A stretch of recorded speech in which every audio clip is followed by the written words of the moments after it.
जिस तरह वफाकी वज़ीर तालीम राना तनवीर हुसैन साहब ये बात कर रहे थे कि नए इलेक्शन फौरी तौर पे तो नहीं होंगे, पाकिस्तान तहरीक इंसाफ की ये बात तो मानी नहीं जाएगी। इसहाक डार साहब सदर ममलिकत के पास इन वजूहात की बुनियाद पर जा रहे हैं कि नए इलेक्शन की गर्दान छोड़ें और आगे बढ़ने की बात करें।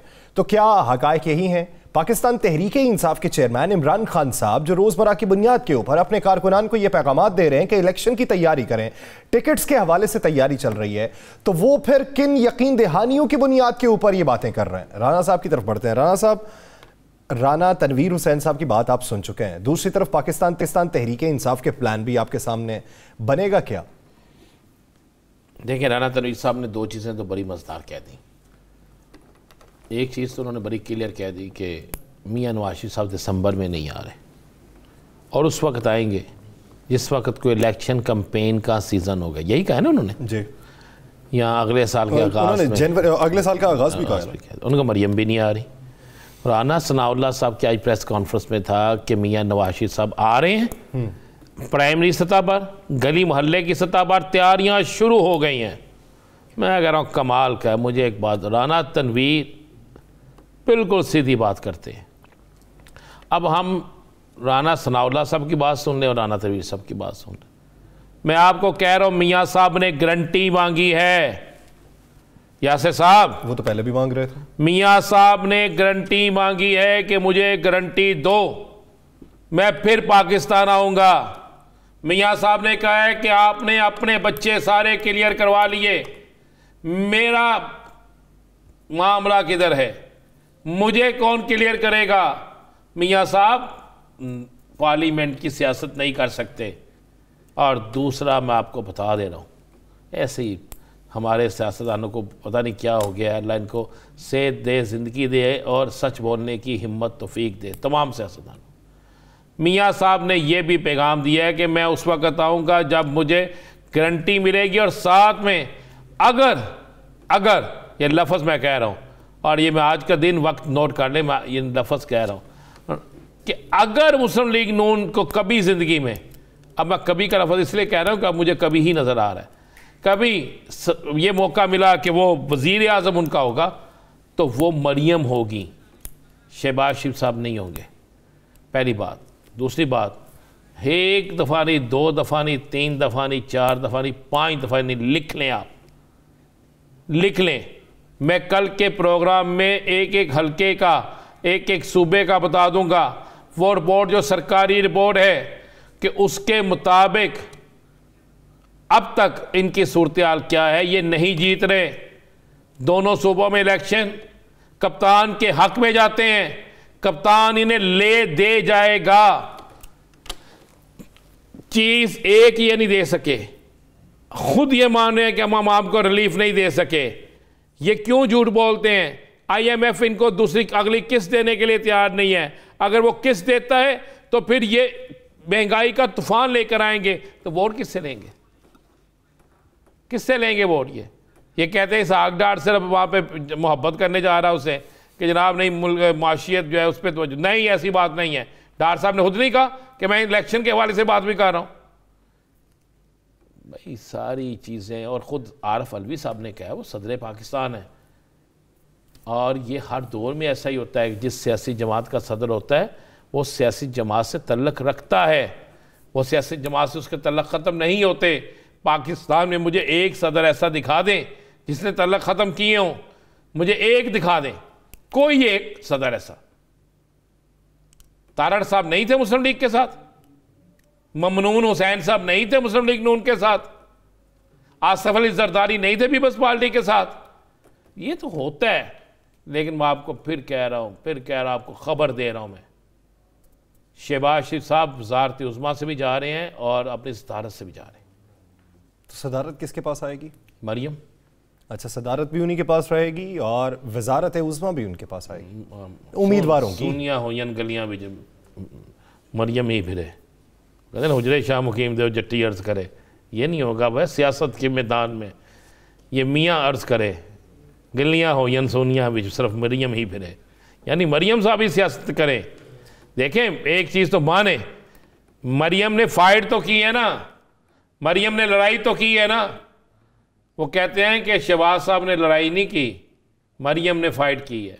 कल मैं बैठा था एक महफिल में, तो मेरे उस्तादों की तरह मेरे बड़े भाई हैं सलमान गनी साहब, वो बड़ी हक और सच की हमेशा बात करते, तो उन्होंने बड़ी खूबसूरत बातें की थी।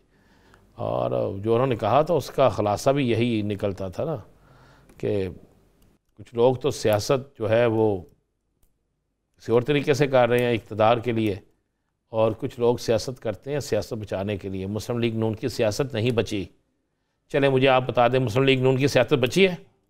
हुकूमत इनकी, एडमिनिस्ट्रेशन इनकी, मुख्तलिफ कुव्वतें साथ इनके, फंड्स इनके पास, सूबा वफाक दोनों चीज़ें इनकी, सहूलतकार इनके। पंजाब में इलेक्शन फिर हार गए।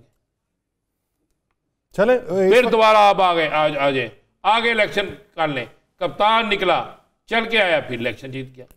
कप्तान को नाहल किया, कप्तान फिर इलेक्शन लड़ता, उसके बावजूद भी, शोर के बावजूद भी कप्तान एक दिन भी उसे हल्के में जाता, कप्तान वहां से भी जीत जाता है।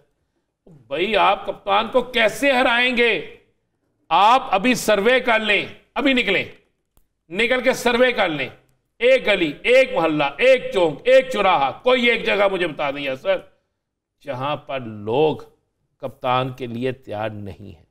चले हालात बदल गए। नज़ीम, माजी करीब के अंदर सुप्रीम कोर्ट ऑफ पाकिस्तान ने कराची के हवाले से एक्शन लिया था। बहुत से मुकदमात हुए, समातें हुई, और उन समातों के नतीजे में KDA यानी कराची डेवलपमेंट अथॉरिटी और SBCA Sindh building control authority को नोटिस जारी किए गए और कहा गया कि कराची में गैर कानूनी तामीरात का खात्मा किया जाए और आइंदा ऐसे किसी भी बिल्डिंग कंट्रोल अथॉरिटी की तरफ से वो लेटर जारी न किया जाए कि किसी इमारत को फिर से NOC फराहम कर दिया गया है। लेकिन इत्तलात हालिया दिनों में कुछ हमें और देखने को मिल रही हैं। देखने में ये मिल रहा है कि कराची के अंदर गैर कानूनी तौर पे जो तामीरात हो रही हैं उनको इजाज़तनामे मिल रहे हैं और उनका आगाज़ होने वाला है। हकाइक राना साहब से जानते हैं।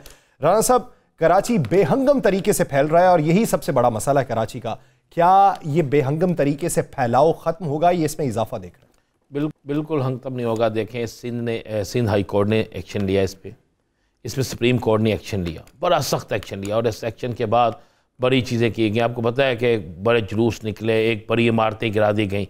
हुआ क्या, उसके बाद एक रिपोर्ट तैयार हुई। उस रिपोर्ट के मुताबिक, ये मेरे पास है, 13,000 इमारतें इस वक्त इंतज़ामिया की मिली भगत से, सिंध, ये जो आपने अथॉरिटी का नाम लिया है, इसकी, हाँ जी, SBC, इसकी मिली भगत से 13,000 इमारतें, इसे ये कह रहे हैं, इनका लफ्ज़, इन्होंने इनका नाम लिखा हुआ है पोर्शन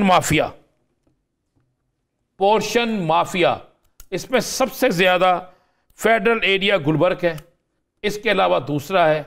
वो बताते हैं कि गवर्नमेंट हो क्या रहा है, सिंध हाई कोर्ट स्टे भी देता है, बल्कि ये कुछ तो आपको तस्वीरें दिखाते हैं, बड़ी मज़ेदार सी है, कि बाहर से बिल्कुल सील है बिल्डिंग, बाहर से गवर्नमेंट सील करके गई है, लेकिन अंदर से काम हो रहा है, अंदर चाह रहे हैं। अच्छा, अब मटेरियल इतना नाकस लगता है, ये सारी चीज़ें आप देख लेना, इस तोड़ के अंदर से काम हो रहा है, बाहर बिल्कुल लॉक लगा हुआ है, सील लगी हुई है, सिंध हाई कोर्ट का हुक्म है, लेकिन दरादर काम हो रहा है।